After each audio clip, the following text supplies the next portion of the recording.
Welcome to Living Love, a podcast about how to live a heart-centered life. My name is Victoria Price, and this is episode 4, What is Love?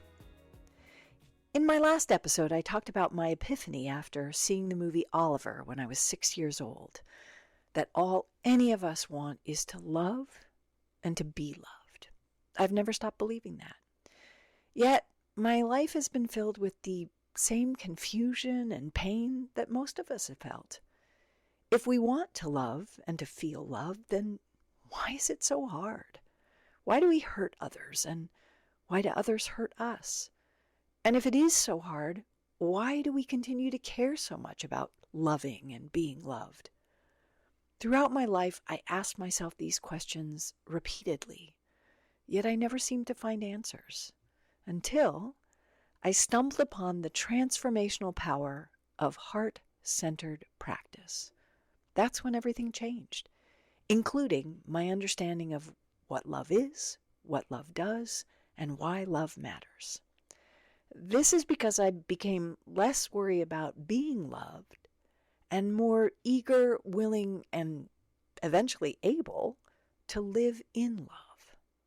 Love with the big L. That is. What do I mean by that? There's a Sufi poet named Jalal ad-Din Muhammad Rumi. Although he lived 800 years ago, he is the best-selling poet of the 21st century. Just as Oliver gave me my first glimpse at our human longing for love, Rumi has shown me how our myriad messy and marvelous manifestations of human love can illuminate our spiritual journey to understand and live in love. Among Rumi's many poems, there is one that is the most quoted. It contains everything any of us need to know about love. In fact, it may be the greatest love poem ever written. But this is the part that everyone remembers. Out beyond ideas of wrongdoing and right-doing, there is a field. I will meet you there. When the soul lies down in that grass, the world is too full to talk about. Ideas, language, even the phrase each other does not make any sense. This place, this field, out beyond ideas of wrongdoing and right-doing, is love. With the big L. It's the place where all the things we believe we're supposed to fear, worry about, be scared of, judge, desire, fade away. And we realize there isn't a you and me, an us and them, allies and enemies. We remember we're all one. Does this sound crazy? Especially now when the whole world feels more divided than ever? Think about it. Where does all this division get us? We're told that we're protecting ourselves, trying to make our individual lives or countries better, greater, stronger. And yet, the strongest we can be is when we're together, when we remember that we are all one. But how is that even possible when we're told that other people are scary or wrong or bad? They can hurt us, take something away from us, even destroy our existence. Rumi gives us a clue when he says that in that field, out beyond all these ideas of wrongdoing and right-doing, even the phrase, and he puts it in quote, each other, does not make any sense. In other words, in this field, even those we hold the closest, those we cherish, disappear into the knowledge that we are all one. Because in this field, we remember that love is the essence of all existence. Anyone who has ever felt this, even for a second, a glimmer of this, knows the freedom that comes with this feeling. Nothing can touch it, and it changes everything about how we move through the world. There's a plaque on the corner of 4th and Walnut in downtown Louisville, Kentucky.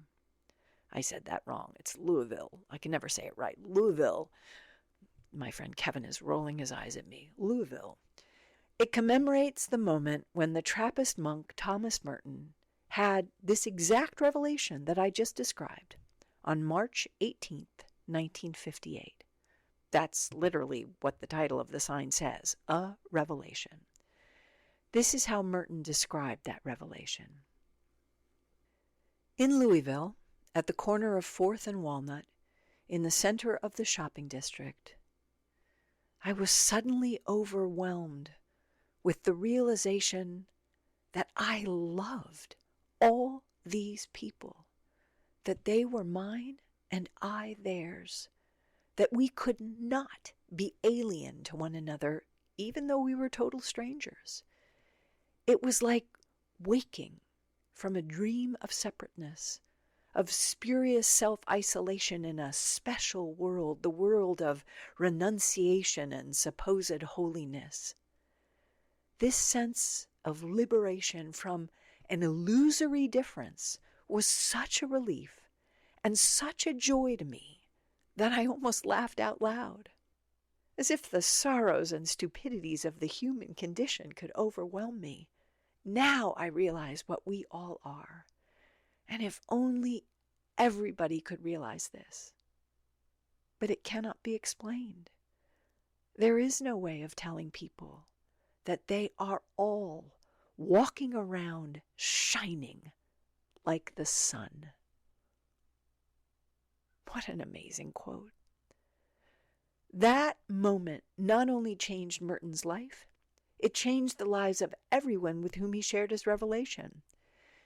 Anyone who has felt that awakening, no matter how brief, from this dream of separateness that we call life, anyone who has found Rumi's field of love has experienced what it is like to feel fundamentally true and pure and safe and whole and free, to move beyond the limitations of our little lives into that place of oneness, the oneness of love. There we remember at last that love is where we come from and where we're all ultimately going. But it is also where we all live, right here and right now. And there, in love, we know beyond a shadow of a doubt that loving, most certainly, is what we are all here to do. Just as we also know that love ultimately has nothing whatsoever to do with doing at all. That's the key. Merton wasn't shopping for love in that shopping district. Rumi doesn't tell us to go find that field so we can do something there. Love isn't something we do, it's who we are. But because we're bludgeoned with so many false messages, from all the reasons we should be afraid of one another to all the Hollywood Hallmark fairy tale ideas of true love, we forget this. Thus the need for heart-centered practice. Heart-centered practice is the way we bridge from the lie of separatedness to the remembrance of oneness. We're not trying to become, we're trying to remember who we already are. So this week, as you move through your life, try to remember what Merton said. We are all walking around shining like the sun. You are, as is everyone you love, as is everyone you are being told to fear in the news, on the television, in social media, as are the people you may judge and revile, and we all do that. We are all walking around shining like the sun because love is the sun and we are its rays. Without us, love is what? An abstraction. And without love, we can't shine. This idea is the essence of every heart-centered practice.